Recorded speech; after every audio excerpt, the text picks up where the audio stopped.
Excellencies, ladies and gentlemen, Namaskar and a very good morning to all of you. It's a great pleasure to join you all this morning.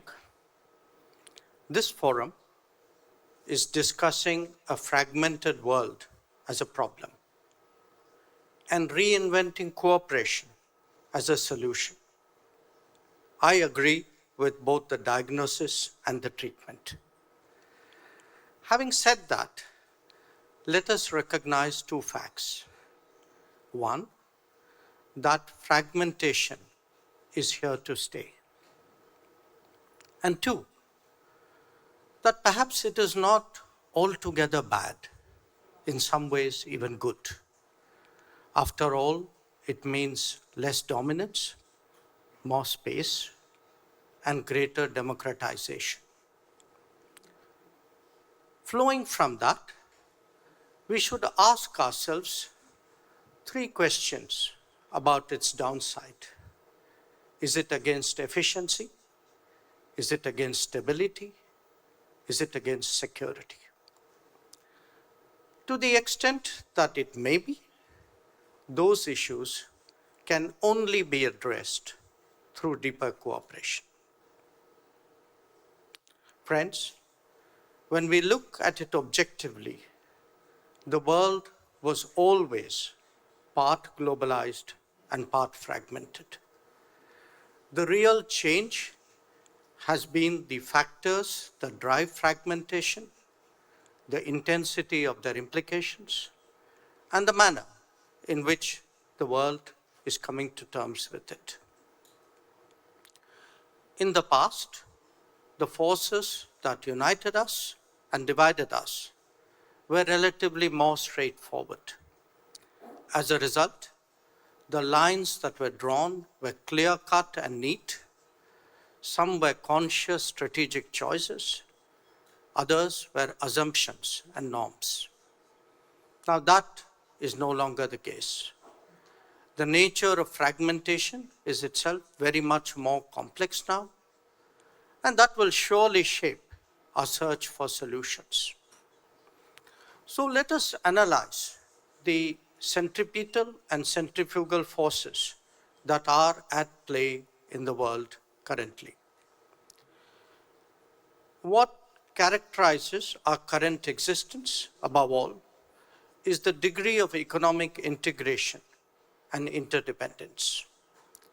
The world is increasingly about supply chains, their efficiency, and their resilience. This is not just about goods, it is equally about resources. Key to its working is the viability of logistics. Making connectivity a smooth experience has therefore emerged as a priority. No place is too far away for business anymore. Technology has been equally indispensable in this process. As it gets more massively deployed beyond national boundaries, its integrating impact is clearly visible. This, of course, has its own downside, but that is the subject for another conversation. The advent of AI, artificial intelligence, will only accelerate these trends, since the capture of data and the deployment of models is inherently transnational. An accompanying facet to this, of course, is the mobility of talents and skills that has gained further salience as travel itself has become much easier.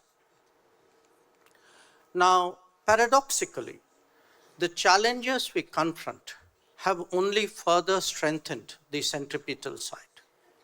Whether it is pandemics like COVID-19, acts of terrorism, or the impact of extreme climate events, these cannot be contained within political jurisdictions. International cooperation is therefore a must. Because our primary identity and, in fact, our decision-making instincts are fundamentally national, it does not, unfortunately, happen automatically. Cultivating an openness towards the world is therefore essential. In India, we know that traditionally, as Vasudhaiva Kutumbakam, the world is a family.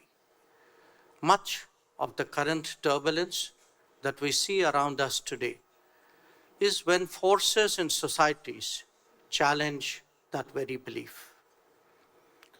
So let us turn first to the centrifugal side. What are the divisive forces at work? They start with the leveraging of financial strength, of production capabilities, of market shares, and of control over resources. The natural play of commerce is increasingly influenced by calculations of strategy. Now, this spills over into the domain of connectivity as well, whether we think of it as choke points, or whether we are talking about specific projects. And these traits are further accentuated by the growing sharpness of technology rivalry. This has long existed in the military and dual-use categories, but now has steadily spread across the board. The greater intensity of competition is now shaping the behavior of many states. Politics is also at work against globalization. When international regimes are perceived to be gamed, their acceptance starts to shrink. Some entrenched powers also find it hard to come to terms with the loss of competitiveness. International economy then becomes a zero-sum game. We have seen this unfold over the last decade with a promise of much more to come. Challenges confronting the world may be manifestly global, but the responses are definitely much more national. The COVID pandemic itself was a prime example.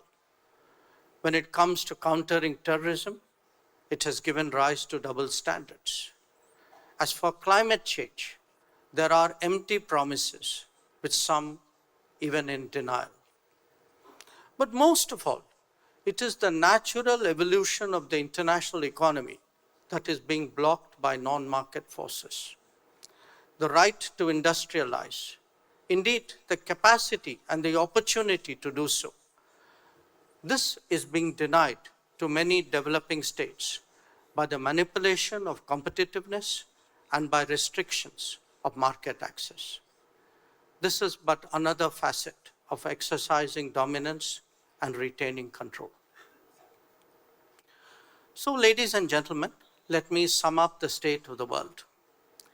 Political changes after 1945 and the economic changes due to globalization have led to a real rebalancing.